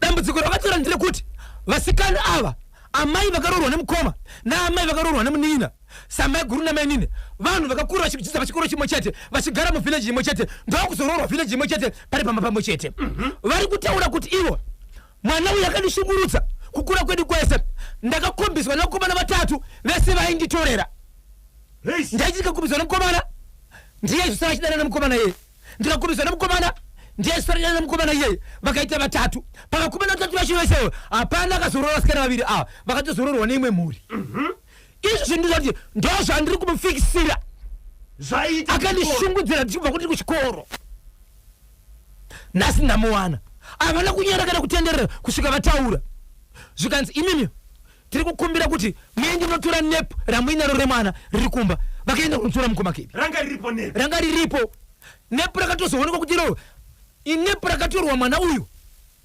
asina maybe anomboda 3 weeks achangobva kuzvarwa ndo vakagara kubva ipapo vanga vainaro ndopa kushandisa kwavariita ndobva vauya navo vari ipapo mukoma KB muridzi wemukadzi ndobva asumuka ndobva atiza vanzvimbo akabva abva ipapo ndokubva aenda kudaro nyaya yakasara ikatongwa ichinzi hatina zvatingakwanisa kuzvitaura nekuti muridzi wemukadzi aita sei asimuka muridzi wemukadzi ndokuita 16 days asipo ndokuzodzoka achidzoka ndokutora mabhegi emukadzi achikanda panze zvikanzi aiwa uri kukanda mabhegi emwana emukadzi weko panze asi hapana chatakaita chikonzero hapana chati chabvumiwa nokuti mukadzi uyu hatisati tamutaura kuti ngaabvise zvakaisa pamwana hongu mubatsiri abvisa but iye ane zvaanofanira kuita pamwana kuti zvidarike ndobva adzorera mabhegi mba ndobva aungana vanhu zvikanzi taura sezvakaita zvikanzi ndo zvandakaita ndokubva apupura kuti inini mulinga wenyu anova ndiye muridzi wemukadzi uyu ndiri kudanana naye mukoma akubvunza kuti taura kuti ndizvo muri kuita here mukoma achibva asumuka mukoma kusumuka kwake achiti ndiri kukumbira mumboni panguva ndinorasa mvura ndobva rova futi pasi zvakare kutaura kuri kuti mukoma KB murume akataura kunzi ndiyenga kudana nemukadzi warita zvinhu izvi akarova pasi akaenda haasi kuwanikwa asi mukadzi uyu angoripo pamba zvinove ukama ndovanga vakuti wangu hama yedu isuwa zvayakarora mukadzi uyu anga achiita zvinhu izvi togara naye sei mukati menzvimbo hana chaakaramba ari kubvuma zvese ndiye akakanganisa mwana ndiye zvakadakachidana nemukadzi wehama mukati menzvimbo togara naye sei pamba pake vashoma nowirirana naye amwene pachavari kuchivedzera kuti inini uyu muroora panapoyo handichamudi asi achiri pamba mukadzi akagadzira mwana kuti atange kurwara ndimaiguru here kuti mainini ndimaiguru aitirwa zvinhu izvi ndimainini maiguru vakafikisa mainini nokuda kwekuti vakatambudzwa kuchikoro vachiri kuchikoro vaitorerwa vakomana vavo namainini ava vasati varoorwa kumba right ndiani murume akatanga kubva pamba achipomuka for 16 days akatanga kupomuka kubva apa murume wemukadzi akabatwa kuti akagadzira akunyara saka muri kuti imimi maiguru vanga vakudanana nababa mudiki ndo zvavaitira zvokuti hayo no hazviite kubva ari kuchikoro akandinetsa asi ndaakuno kwinini ndakanda kumupindawo manje saka bamudiki mushure mekunge nyaya yabuda pachena kuti vari kudanana namaiguru vachibva pamba havasi kuzikana vari kupi saka mubatsiri paakabatsira mwana uyu ari kuti kudini no mwana atori right ende izvi zvitori kwati kuchaka mwana hapana chiri kuitika pari mukaka hausi kubuda haasi kuenda panguva yake ende mai ava vakatozomiswa chandakachida ndechekuti izvo mungabvuma sei kuti izvi ndizvo zvamuri kuita ndo zvakaitirwa panguva iyi so vamwe vanga kubvuma mukoma KB bvunza zvakare kuti aripo here munhu anogona kuti izvezvi munhu enda panguva achitoenda asi popo zvakaitika ndechekupichi mukoma KB vanhu ava vakamboenge ndiri kutenderera mukoma KB izimbabwe aizimbabwe utungamiri wepamusoro 0713-938-538 muri kuti kudiniko muri yezimbabwe neicho chiri kubva kuna baba Isabel chemuzimbabwe paita munango pantedu halo paNational FM Orai naim. Mamuka manje. Ndikufara kati. Kurisaka kuredio. Kuredio kwakanaka ndiye amai Nosava. Manosava dhango. Ndiri kunzwa kuti voice rakachinja mushure mekuti Highlanders. Rakachinja vatangoisa mvura apa rakachinja. Aiwa tinotenda makorokotoi. Ndiyekutesa mundipe mari yekutenga huku makorokota anachihuku aya. Don't worry, ndinokusotai. Ndiyo makorokota asina kana huku, ingondipe mari yehuku chete mubatanidze. Munozviziva wana make Nosa? Aiwa handoziva. Secretary General na Treasure. Mukanganise. Ndangobata chemurume wembwa ichi kuti vete. Chokuita sei? Varume tavakutaziva ichiko senyika.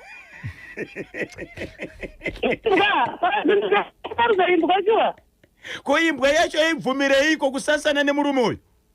avanzi akatozobvira payaibatwa mazamu takanakira vanhu avatitazvaongochita zvaitara vaisabhero kuti mapurisa anotaura kuti wakatangira papi uchita se akatangira kumazamu nekuwanda mwakaita mazamu embuka kueraniye amainosa bhabhai aiwa hapana bhabhai siendi kuchokwadi vanhu musadaro ini zvakaoma kani hatisi isusu senyika tinotofanira kuti nekwatiri kuendawo matimu edu asimukira munhu ari kunobatana nembo just imagine aiwa varume itikaimarita chokwadi nekuwanda kwakaita vanhu nakuwanda kunoita akazi vanhu vakadzi vachokuzana kwavakaita vamwe vari kuchaya varume unobata imbwa pandivuka zvese zvakaoma ndosaka zvinzi varume imbuka kuti chokwadi kungofanira kuti vanoimbwa kwete inimika handa kuti inini vanodanana nembwa ndoimbwa ina munodanana nembwa kaimomanyumwei makanukei tati sori wani takamirira murume wokuhurungwe tati sori wani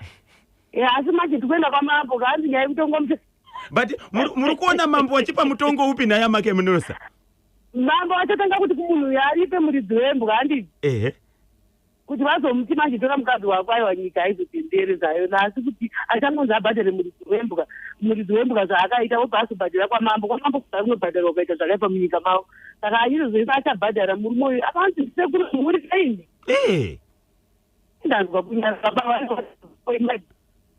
onai network yenyu manje ndatoaiwa ari baba wako wachinzwa kudanana nembwa unonzwa sei hanzi sekuru anosambiswa pamberi peteninye yekutanga wachibatana nembwa imbwa yacho inorarama seiko mumaraini iyo imbwa iyi vanhu vakaona achatanga kutoidzidza kozi vanenge vapinda pamwe yakuziva zvese zvinoitwa nevanhu aiwa hapa asinazo twachokwatise nyika tazviramba tangoti mamboka vatonge mutengo wakafanira kumurume uyu zvozotiwo kune vanhu vese vakateerera aiwa hachimuti tiri kunakidza tiri kunyeperai tinotenda mainosa pane mashofe ese ari pachimuti kozota dhiraivha wekomba anonzi protoni nhasi ari kufara akaita kuvhura volume hanzi nhasi mainosa ndiri pachimuti ndikati munhu wese andogara ipapo saka ndangoti mundimboresere utekwa hwese hwekucapital united aiwa haase nyika tiri kufara aiwa tinotenda aiwa ngaziende mberi totoedza kuti nyika yamuka iyi handiti mukomborerwe vedu vemakakosha ini saka mongondisira mudhara marenga katatu mudhara marenga mbari platsi po rikiti bvu soro yenyaya nhasi iri kuti kudini ichokwadi muri yezimbabwe rigandibodare vandiri mukati mekureva nekutsodzura nekupfapfadza dziri kuitika matima nazuva nezuro muri yezimbabwe ndakasiya nyaya yekumberengwa kunonzi kubonda takananga mataga muri yezimbabwe yemurume akabatikidza mukadzi wemunhu nemurume wemunhu vari musango vachiita bonde kana chivi ndobva ipapo ndine nyaya muri yezimbabwe yekuguruve yevarume vaviri mukoma nemunin'ina vana vanyamunhu vari kugara nemukadzi wani ndine nyaya mburi yezimbabwe yandinawe panapa yemwana ane 4 years ari mwanasikana ari kuenda panguva yevanhukadzi achibuda zvakare mukaka mumazamu ake but zvakazoita nekubuda panguva yacho muri yezimbabwe ndozvaita ndiwe panapa ndine nyaya zvakare yemwanasikana wevamwe baba nevamwe baba nevamwe mai anove posi yaamai vake kuboyfriend yaamai pulo mali selector mati inoti kudini mwanasikana ndiye posti yaamai vake kuboyfriend yaamai vake ndiye anotumwa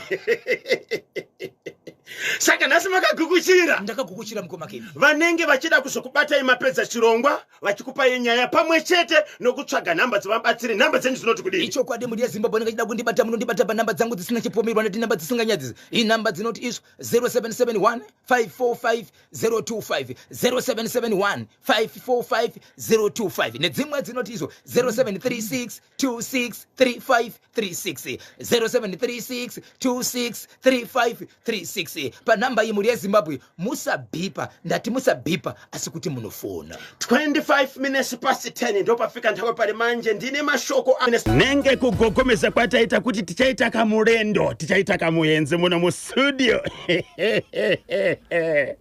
baba Isabero baba Pati mukufamba kwedu tiri masiyaidi tiri matikitifa tiri masiyaidi wona pakufamba kwedu kwedu tiri paCID tiri patikitiva tiri paCID tiri makomana pakufamba kwedu tiri paCID tiri patikitiva tiri paCID tiri patikitiva po rikiti vo atideka kuva introducer upenyu mwene wawo. Yes, regati daiso munhu watinai muno mustudio munyarikani, Yes. muenzi our guest. Yes.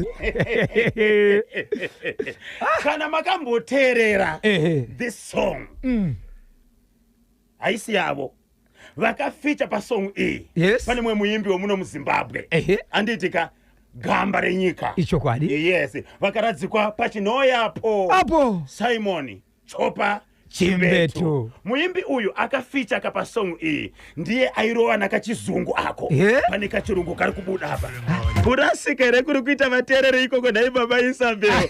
Okay, lekezani kati werenge mameseji yari pano zvikanzi ndipasa Chivaura. Okay, ndinonzi Willard Dliwayo kuchikanga kwamutare kumakomoyo. Apane yazondipedza manje iri panapa zvikanzi ndikofi olomite. Ndinonzi baba anotida na anotipa ishe usai pafiyo iHighfield kai. Zvikanzi muimbi uyo ndi Foster Mukweu. Ndinonzi Frank Zulu pa the Green Valley. Hanzi ndimono mukundu. Ndinonzi driver wePaso Gift Chiruka baba Naledi mu CBD Harare. Reverend Dr. Titi Chivaviro. Ndinonzi Philipi Basira ndiri pa Norton. Okay, regai kati mbona kuti pane mumwere akanda imwe message kuti ataura kamumwe muimbi yasataverenga panapa. Alright, ndipasa. Okay, ndipasa Charles Charamba. Ndinonzi Sinikiwa Mutombeni Outer United Arab Emirates. Wow, hanzi ndi King Faro. Ndinonzi ambassador Dinesh Gotora pasa. Ambassador. Isabel. Amuziva imbi venyu. Amuziva imbi venyu. Asi pane vagona. Pane vagona. Hanzi kudiniko. Ndi Reverend Dr. Titi Chivaviro. Ndinonzi Nicholas Kachuta pa Kelston kuguruve. Okay. Regai titi makorokoto. Amhlope. Congratulations. Kune vese vati Reverend Dr. Titi Chivaviro. Ndiwo vane voice riri pakambo aka kanonziko hoko kana kuti panziyo inonzi hoko ya Simon Chopa Chimbetu. Ichokwadi here nai muenzi wedu. Andizivi.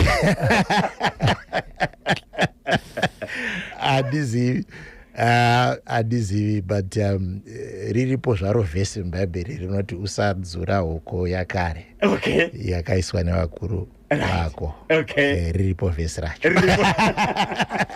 Kutora pachikuru. Regai tichingamidze kamustudio Reverend Dr. Titi Chivaviro. Tinokugamuchirai pachimuti pa National FM. Aiwa, mukoma KB ndafara kuve nemi pano mukoma Bozho wekwedu wekuzhira wegogwe. Ndanzwa kuti nyasha dzakawandisa muno mugogwe yakamirirwa. Well represented. Icho kwadi icho. Tinotendana kuti paka mwana wegogwe asitapinda dambudziko kwachengetedza. Tisikade kupedza nguva. Rev Dr. Titi Chivaviro toziva kuti mune maprograms akawanda. Pane program hombe iri kuyaka musi weSaturday. Okay. Pagogwe Center vanonzi Leisure Lounge vana 2 masikati kusvika na 7 manheru tiri kuloncha album nyowani redu rechi 22 rinonzi Nyasha Dzegokwe. Album rechi 22 rine dzimbo 7 kusanganisira iyo inonzi Nyasha Dzegokwe yacho.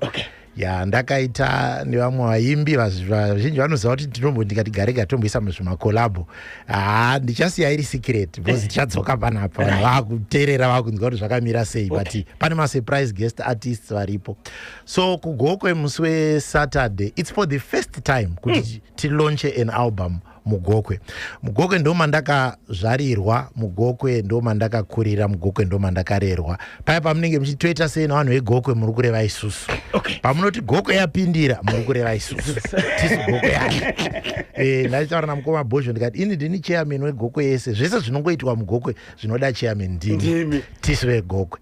Saka this time takati hatisi kulonchera muHarare, tiri kuenda kugokwe. Tonoparura rotanga kuzarurwa mugokwe, ropiwa nyasha mugokwe, rotenderedzwa. Saka vese vari kugokwe, ndiri kufara kuti kuna vamwe vanhu mukoma Bhozho vari kubva kwaMutare, vari kubva kuBulawayo, vari kuya kugokwe kualbum launch. Vatsigiri, yes, kunyasha dzegokwe, ndokune nyasha dzese. So musi weSaturday tiri kuti ngatisanganei. Leisure Lounge inzvimbo inozikanwa vanhu vakawanda, ngatisanganei kubva na2 masikati tinenge tiripo, munhu wese nana mukoma Bhozho ava vanenge variko. Dr. Titi Chivaviro, iri idamba refu rechingani nyasha dzegokwe? Nderechi 22. Wow! 22 maalbum kwete masingle. Saka izvo pane 21. Izvo zvipane 21. Asi kubva musi weSaturday anenge ava 22. Rwendo rwamafamba ichokwadi kusvika pari zvino ichokwadi. Makatanga rini zvekuimba izvi? 1999 tichiburitsa album redu rekutanga rainzi Peace, Hope and Love. Ndobva tambofamba about 9 albums. Tazosvika rechi10 ndo rainzi Ebenezer tiri munyasha. Rechi10 ndo rakazonyanya kuzikanwa nevanhu zvakanyanya, ndobva ravhura madhoo emamwe ese akazoya kumashuroko. Saka dzese vana mhepo inoperekedza, ana tariro yangu, ana handinyarare kutaura, hamupererwe, Ebenezer tiri munyasha, dzese tinenge tiinadzo kugokwe. Muri kuti Ebenezer and niko pa album ichinambani? Iyo inumber 10. Number 10. Kumashure kwanga kune mamwe maalbums. Kwakune mamwe maalbums. Wow. Tingati chi chakapaka kuti vanhu vanonoke kuziva kuti aiwaka kune muimbi ane udzamu kudaisa Dr. Titi Chivaviro. I think zvakazoitika ndosaka tati inyasha ka dzegokwe. Okay. Kune nyasha dzimwe dzinozongokuloketa at a certain point, but zvandinogara ndichingotaura ndezvekuti kana une chauri kuita, chauri kunzwa kuti Mwari vakandiite, ramba uchichiita. Pane nguva dzachinozosvika pakukuvhurira madhoo aunenge uchida. Saka ndirongofunga kuti nyasha dzaMwari ndo dzakazoita kuti pazarukire. Zvinezvi vanhu vanotitsigira nevanoteera vakawandisa munyika muno nemunyika dzese dzimwe dzatinombotenderera tichiita basa. Aiwa, zvinozvi tinotenda Mwari, madhoo akavhurika. Nyasha dziya dzegokwe dzakazotiwana.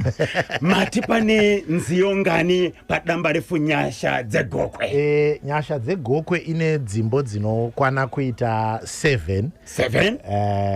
Dzimwe dzacho dzinosanganisira vana ndoenda, dzinosanganisira vana iyoyo yacho yatati nyasha dzegokwe.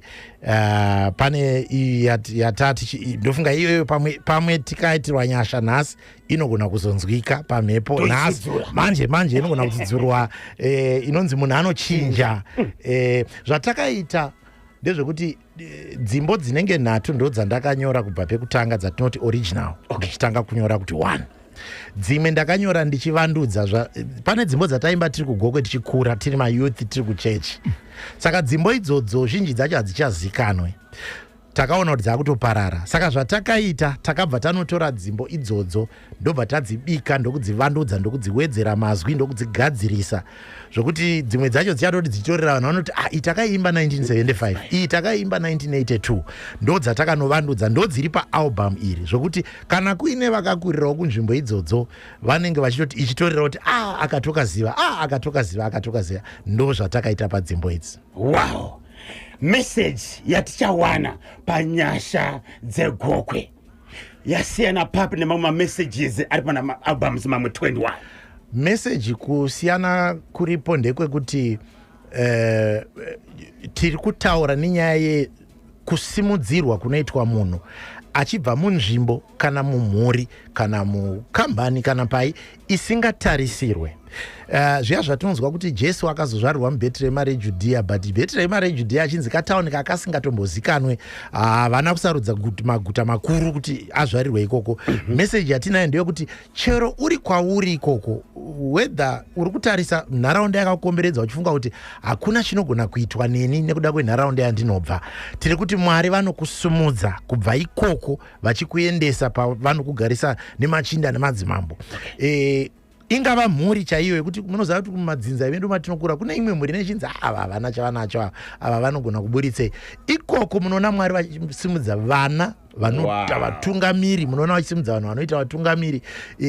Pamwe tikatarisa nevamwe vanenge vari pano vatina munomu, vana mukoma kanyemba, vana Bosch, vanani, pamwe mukatarisa history unogona kuona kuti mhuri yavanobva anga asingambotarisiri munhu yaanogona kusimudzwa. Saka ndokusiyana kwakaita meseji iyi nedzimwe dzatava tichimboisa apa. Apa tiri kuti kuna Mwari vanokudzura kwaunenge uri ikoko. Dotito, Muzarabani, Bikita, Murehwa, Binga, Lusulu, Kangula, kwese Gokwe, ikoko Mwari vanogona kukuitira nyasha vakakusumudza kubva ikoko ukaitirwa zvakanyanyisa kunaka.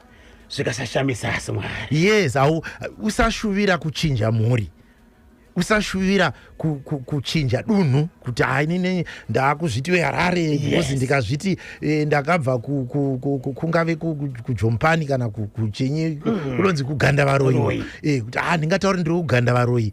Mwari vanokusumudza uri kuganda varoyi ikoko, ukationa nyasha dzavo dzichitokuitira. Ndo message yatina. Zimbabwe, are you ready for the latest offering? Tiri kungodaka 20 mafire emojis izvezvi tatsudzura izvozvi kandaitoni pa 0713938538 tisati tatsudzura.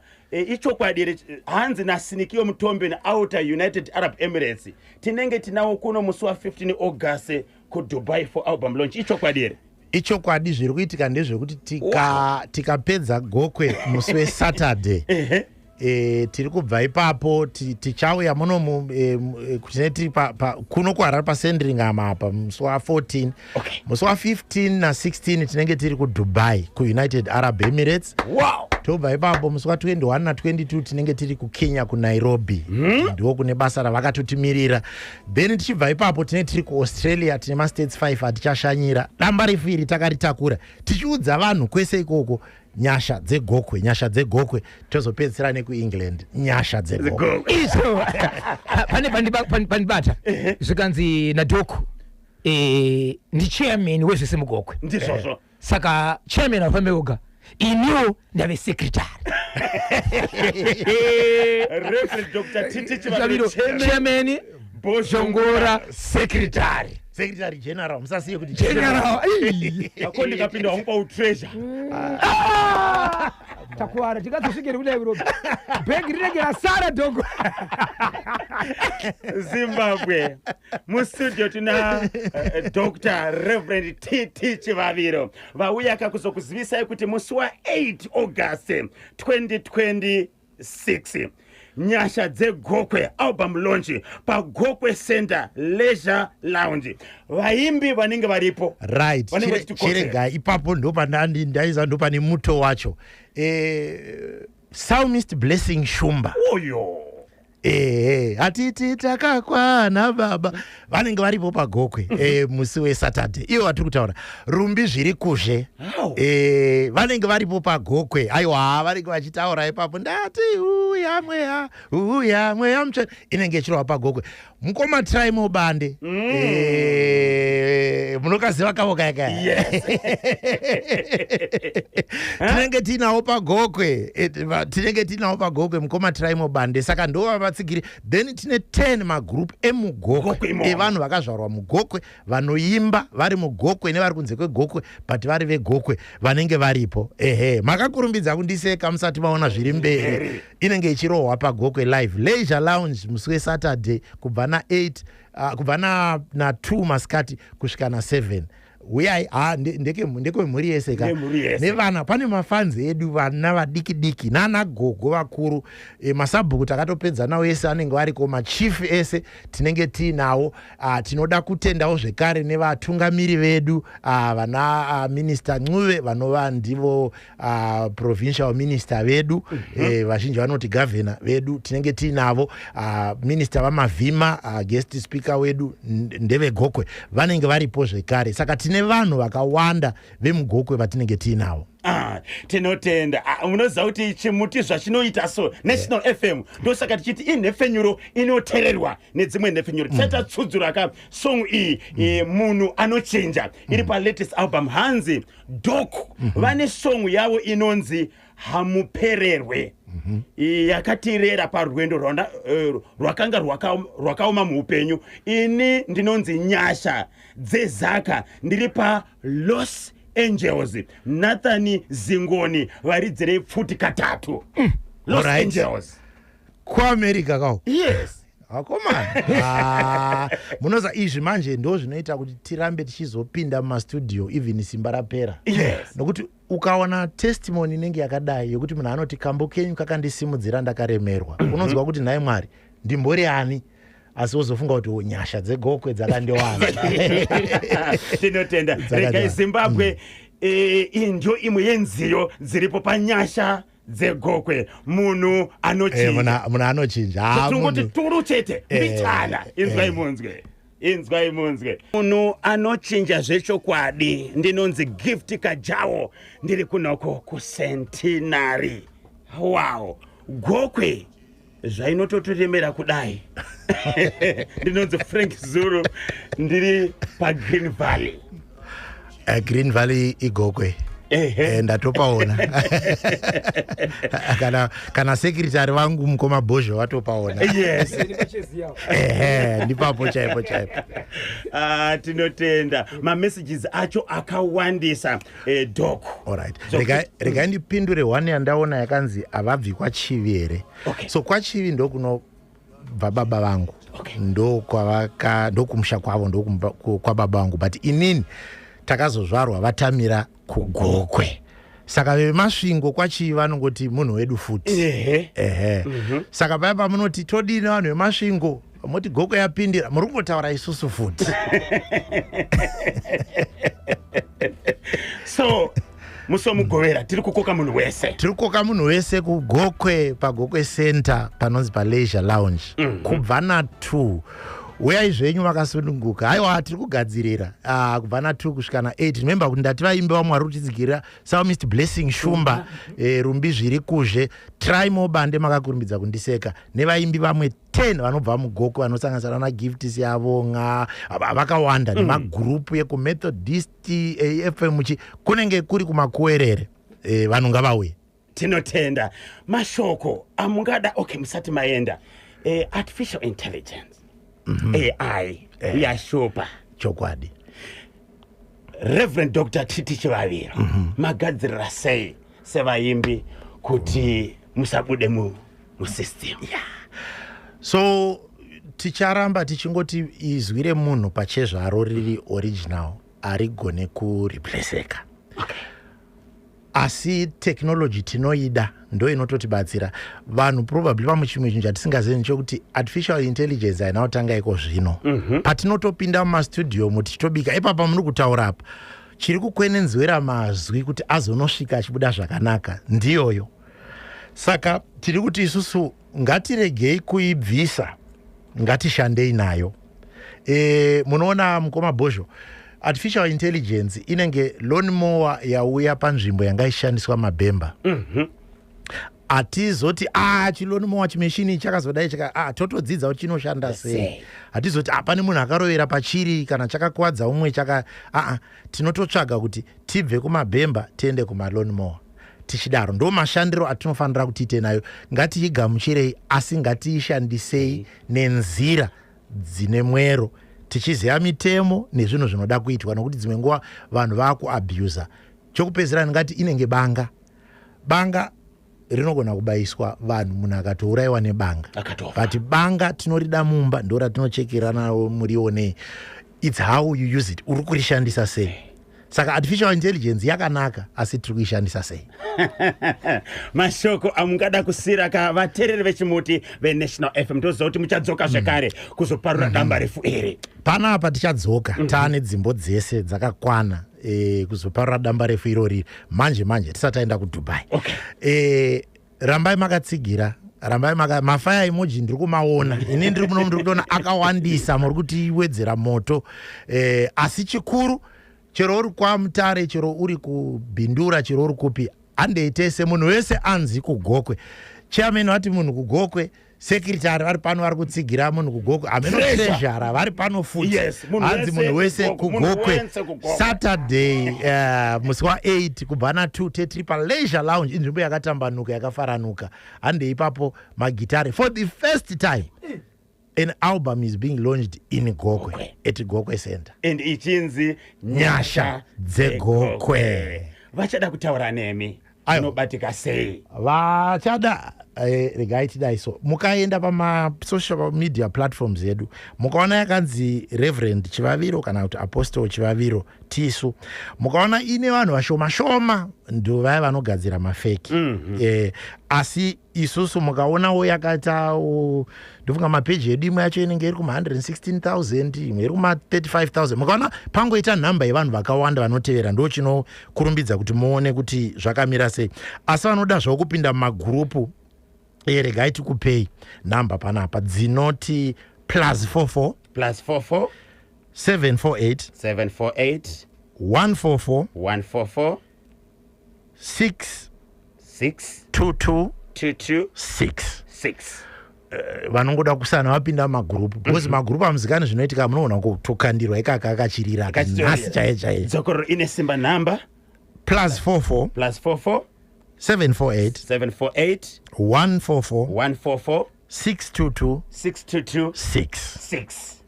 Imi mukadzitorawo munozosara muchivapawo futi vanenge vakangana. Tichavatsudzurira. Yes. Tinokutendai Reverend Dr. Titi Chivaviro nakubwera kwamaita paNational FM. Aiwa, nami nyabonga kakulu, ndinotenda zvikuru, maita tatenda siyabonga. Baba Isabel, vachadaka kukubatai kuti vasvitse nyaya pachimuti munobatika sei? Icho kwadi muri yeZimbabwe mangwana, muzondibata muri yeZimbabwe ndichange ndine nyaya iri kupisa yakaitika kulala pansi. Ive vanhu pane munhu akashaika kudaro paguva pawo, vakazoona pachiratidza sokuti pakacherwa. Pavakana kunovhura pakuti kuti chii chamboiswa pakacherwa, ndofoona paine kapu. Vaona paine kapu ndokunotsvaga munhu anoda kuti azobatsira. Aida kunobatsira achida kunobvisa kapu iyoyo, ndokubva tanga kusaona ipapo. Asi zvakazoitika kumashure, tibate ngatisanganei mangwana 9 to 12. Yes, and update yemusikana yopa Solomio zvekare kati chamubata totaura naye. Ndo panenge pachidaka ma-CCTV apa. Kubva kuSewan. But vanoonekera vachicherera. Unongona mumvuri chete. Zimbabwe, get ready Honde Valley Rusape. Pari zvino regai katinzweka mashoko kubva kuZBC pamwe chete kane Potras. Mushure mezvo munenge kama kufamba ka na Lucy Ngosolo.